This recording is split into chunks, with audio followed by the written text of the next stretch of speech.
जय माता दी। राधे राधे एवरीवन। आप सभी को महाअष्टमी और महानवमी की बहुत बहुत शुभकामनाएं। तो फ्रेंड्स, आज की वीडियो में हम जानेंगे कि नवरात्रि की चौकी हमें कब उठानी है, कैसे उठानी है, चौकी पर रखे हुए सारे सामान का हमें क्या करना है, कौन सी चीजें हमें दान देनी होती हैं और कौन सी चीजें हम अपने पास रख सकते हैं, और सामग्री का विसर्जन हमें कैसे करना है। यह संपूर्ण जानकारी आपको आज की वीडियो में मिलेगी। तो जिस दिन आप कन्या पूजन करें, सुबह सुबह हलवा पूरी और चने का भोग लगाकर माता रानी का पूजन करेंगे। आपने चाहे अष्टमी पर कन्या पूजन करें या नवमी पर कन्या पूजन करें, लेकिन चौकी हमें दसवीं तिथि के दिन ही उठानी होती है। और चौकी उठाने से पहले हमें हनुमान जी की पूजा अवश्य करनी चाहिए, क्योंकि हनुमान जी माता रानी के साथ रहते हैं।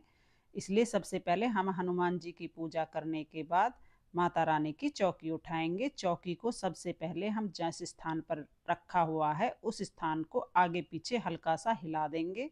उसके बाद हमें चौकी उठानी है, क्योंकि माता रानी की पूरे दिन 9 दिन तक हमें पूजा करनी होती है।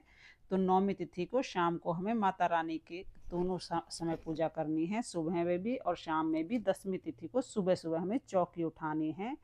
तो चलिए चौकी हम कैसे उठाते हैं तो देख लेते हैं। तो देखिए, माता रानी की चौकी उठाने के लिए सबसे पहले जो हमने हवन किया है वह सारी राख हवन की इकट्ठी हम कर सकते हैं, या रोजाना आप इसको पौधों में भी डाल सकते हैं।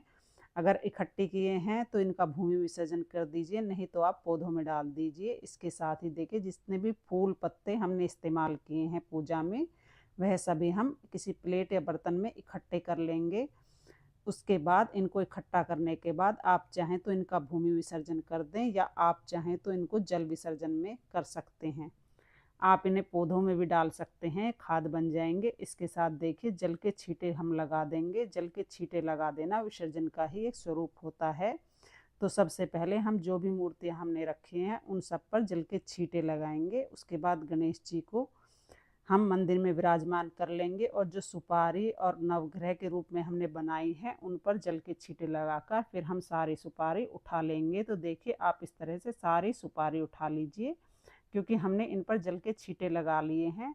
विसर्जन इनका हो गया है। इसके बाद आप इन्हें दूसरी पूजा में यूज कर सकते हैं। इसके बाद नवग्रह को और माता रानी को जो हमने वस्त्र रूपी कलावा समर्पित किया है उसको भी हम उठाकर इसी प्लेट में रख लेंगे जिसमें फूल वगैरह रखे हैं।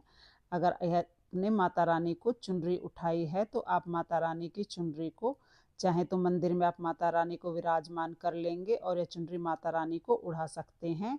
इसके साथ ही देखिए, माता रानी की जो मूर्ति है, फोटो है, वो आपने ली है, आप इसे मंदिर में विराजमान कर सकते हैं। अगर मंदिर में विराजमान नहीं कर पा रहे हैं तो जल का छींटा लगाकर आप इन्हें लाल कपड़े में लपेटकर किसी भी सुरक्षित साफ सुथरी जगह पर रख सकते हैं। और जो हमने दक्षिणा चढ़ाई है, यह दक्षिणा आप किसी छोटी कन्या को दे सकते हैं।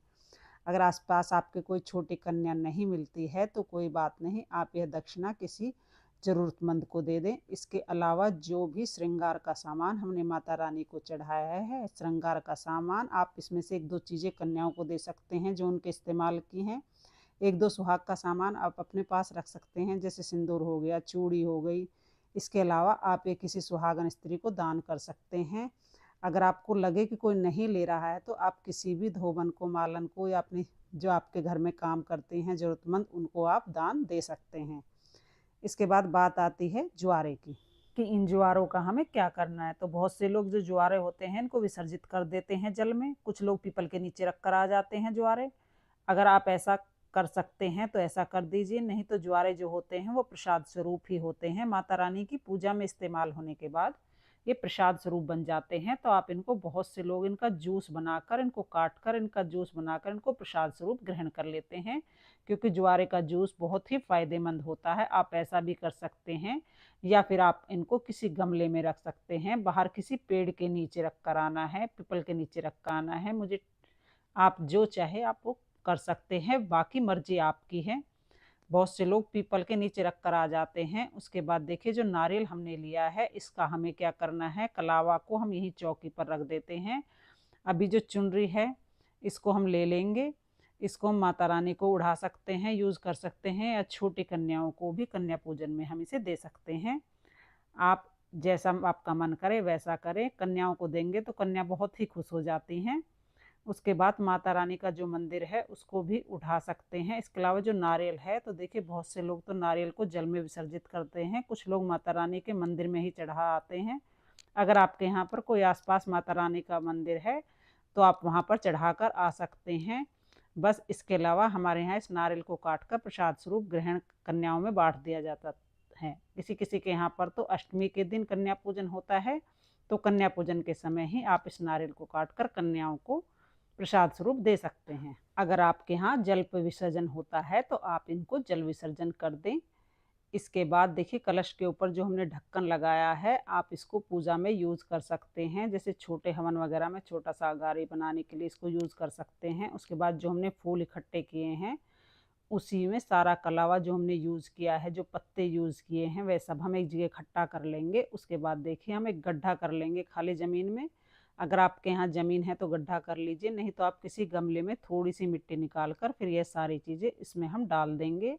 आपने जो हवन किया है उसके 8 दिन की जो राख है वो भी आप इकट्ठा करके इसमें डाल सकते हैं। किसी गमले में इसको डालने के बाद आप मिट्टी से दोबारा से इसे ढक दीजिए, यह भूमि विसर्जन हो जाएगा। आपको जल के लिए इधर उधर भटकना नहीं पड़ेगा। मुझे भूमि विसर्जन ही ठीक लग सकता है, जल विसर्जन करने से अच्छा।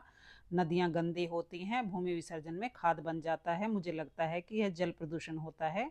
हमें अपनी प्रकृति को किसी भी तरह हानि नहीं पहुंचानी चाहिए। भूमि विसर्जन से कोई हानि नहीं होती है, भूमि और ज़्यादा उपजाऊ होती है, तो इसलिए हमें भूमि विसर्जन कर देना चाहिए। इसके बाद देखिए कलश में जो बचा हुआ जल है उसको, बहुत कम जल बचा हुआ है क्योंकि मिट्टी का कलश होता है तो जल सोख लेता है।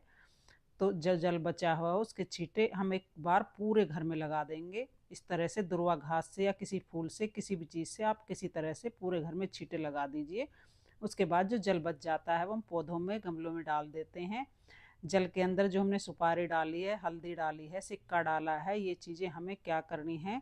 सुपारी हल्दी को आप किचन में यूज़ कर सकते हैं किसी भी सब्ज़ी में, क्योंकि हल्दी जो है गीली होकर सॉफ्ट हो जाती है, इतने दिन भीगती है।